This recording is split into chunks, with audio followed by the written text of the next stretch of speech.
How to switch account on Rednote app. Hello everybody, welcome back to our channel.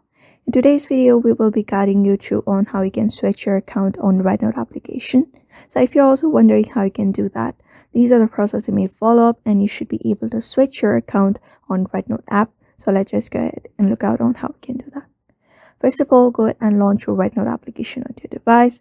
After you have successfully launched your Rednote, you can go ahead and tap on this Me tab at the bottom right corner of your screen. So when you reach over there, you will be taken to the space. So in order to switch your account, you can go ahead and tap on this gear icon beside the profile on your profile page. And here you will be taken to the space.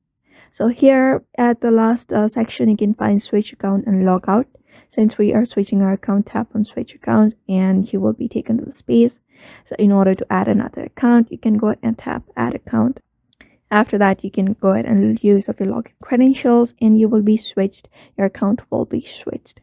So therefore, these are the processes you may follow up in order to switch up your account in Rednote application as well. So I hope this video was helpful to you and thank you for watching this video.